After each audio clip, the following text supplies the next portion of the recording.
Hi friends, welcome to Vijaya 20 March. అందరు ఎలా ఉన్నారు ఫ్రెండ్స్? నేనైతే చాలా బాగున్నాను. మీరందరూ కూడా బాగుండాలని మనస్ఫూర్తిగా కోరుకుంటున్నాను. ఈరోజు మన వీడియో ఏంటంటే, తింటుంటే ముద్దకి కరిగిపోయే కమ్మటి దోసకాయ పులుసు అండి. దానికి కావాల్సిన ఇంగ్రీడియంట్స్, ప్రాసెస్ అంతా కూడా చూద్దాం రండి ఫ్రెండ్స్. ముందుగా దోసకాయల్ని కొంచెం పొడవుగానే కట్ చేసుకోవాలండి. చిన్న ముక్కలుగా అయితే అవసరం లేదు. దోసకాయ, టమాటో, పచ్చిమిర్చి కట్ చేసి పక్కన పెట్టుకుందాము. అలాగే కొంచెం చింతపండు కూడా నానబెట్టేసుకుందామండి. పక్కన పెట్టేసుకుందాం అది కూడాను. ఇప్పుడు ఒక కడాయి తీసుకొని ఒక 4 to 5 టేబుల్ స్పూన్స్ వరకు ఆయిల్ వేసుకుందామండి. ఆయిల్ హీట్ అవ్వగానే ఫస్ట్ మనం మెంతులు వేసుకుందాం. పులుసు అంటే మనకు గుర్తొచ్చేది మెంతులే కదా. మెంతుల ఫ్లేవర్ తోటే పులుసు కమ్మగా ఉంటుంది. అలాగే జీలకర్ర, ఆవాలు కూడా వేసుకుందాం. అవన్నీ కూడా చిటపట్లాడిన తర్వాత వెల్లుల్లిపాయలు వేసుకుందామండి. వెల్లుల్లిపాయలు ఎన్ని వేసుకుంటే అంత కమ్మటి ఫ్లేవర్ వస్తుందండి పులుసు అనేది. వెల్లుల్లిపాయలు వేగుతుంటేనే మంచి స్మెల్ వస్తుంది. వెల్లుల్లిపాయ ఏ రకంగా తీసుకున్నా కానీ చాలా మంచి హెల్త్ బెనిఫిట్ ఇచ్చేదండి. ఇప్పుడు మన వెల్లుల్లిపాయలు వేగిపోయాయి కదా. టమాటో, పచ్చిమిర్చి, ఆనియన్స్ ఇవన్నీ కూడా వేసేసుకుందాం ఇదే కడాయిలో. ఈ పీసెస్ అన్నిటినీ ఒకసారి అటు ఇటు బాగా కలుపుకొని తర్వాత తగినంత పసుపు, అలాగే సాల్ట్ కూడా వేసేసుకుందామండి. ఇవి రెండు వేసుకున్న తర్వాత కొంచెం సేపు మగ్గాలి కదా. కొంచెం మగ్గే వరకు మనం కలుపుకొని కాసేపు వెయిట్ చేద్దాం ఈ వెజిటబుల్స్ అన్నీ మగ్గే వరకు. ఏ కర్రీ అయినా మనం సిమ్లో పెట్టి కనుక ఫ్రై చేసుకుంటే ఈవెన్గా ముక్క మొత్తం బాగా మగ్గిపోతుందండి. ఇది ఒక చిన్న టిప్ అండి. మన టమాటోలు, ఆనియన్స్ మగ్గిపోయాయి కదా. ఇప్పుడు మనము ఇదే కడాయిలో ముందుగా కట్ చేసి పెట్టుకున్న దోసకాయలు వేసుకుందామండి.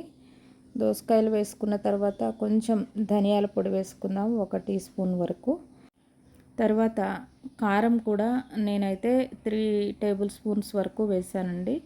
ఎవరి టేస్ట్కి తగ్గట్టు వాళ్ళు ఉప్పు, కారం అడ్జస్ట్ చేసుకొని వేసుకోవచ్చు. అలానే సాల్ట్ కూడా వేసుకుందామండి. ఒక 3/4 టేబుల్ స్పూన్ వరకు సాల్ట్ కూడా వేసుకుందాం. ఇవన్నీ వేసుకున్న తర్వాత ముక్కలన్నిటికీ ఈ ఉప్పు, కారం, ధనియాల పొడి పట్టేలాగా మంచిగా కలుపుకుందామండి. ఈ దోసకాయ అనేది వాటర్ వెజిటబుల్ కాబట్టి చక్కగా నోట్లో వేస్తే కరిగిపోతుందండి. దట్టు ఈ పులుసులో అనేసరికి ఇంకా చాలా బాగుంటుందండి. ఎవరికైనా సరే ఈజీగా డైజెషన్ అవుతుంది.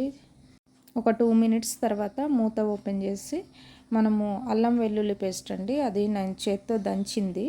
అప్పటికప్పుడు దంచుకొని వేసుకుంటే కనుక కూర ఫ్లేవరు చాలా బాగుంటుందండి.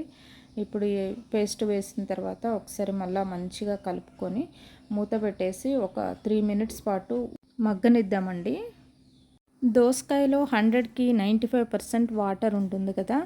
అందుకని ఈ దోసకాయ తినటం వల్ల రెగ్యులర్గా మనకి స్కిన్ బాగా గ్లో అవుతుంది. అలాగే కడుపులో అల్సర్స్ ఇట్లాంటివి ఉన్నా కానీ తగ్గిపోతాయండి ఇమ్మీడియట్గా. మాటల్లోనే మన దోసకాయ మగ్గిపోయిందండి. ఇప్పుడు చింతపండు పులుసుని వేసేసుకుందామండి. తగినన్ని వాటర్ కూడా యాడ్ చేసుకుందామండి అవసరమైతే కనుక.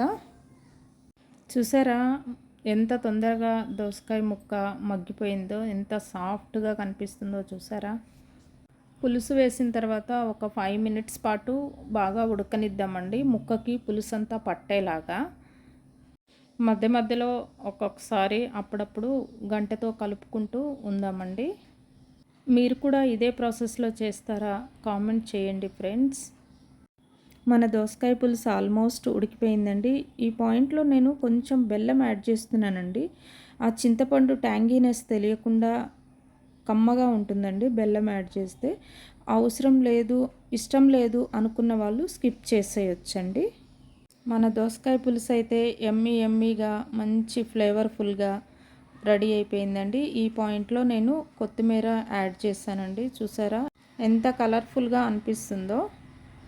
మీరు కూడా ట్రై చేయండి ఫ్రెండ్స్, చాలా బాగుంటుంది. అయితే వీడియోని ఎక్కడా స్కిప్ చేయకుండా వాచ్ చేయండి ఫ్రెండ్స్. ఇప్పటి వరకు మన ఛానల్ని కనుక మీరు ఎవరైనా సబ్స్క్రైబ్ చేయనట్లయితే, ఈ వీడియో చూస్తున్న వాళ్ళు వీడియో నచ్చినట్లయితే ప్లీజ్ ఒకసారి సబ్స్క్రైబ్ చేయండి ఫ్రెండ్స్. మరిన్ని ఇంట్రెస్టింగ్ రెసిపీస్ కోసం మన ఛానల్ని చూస్తూనే ఉండండి.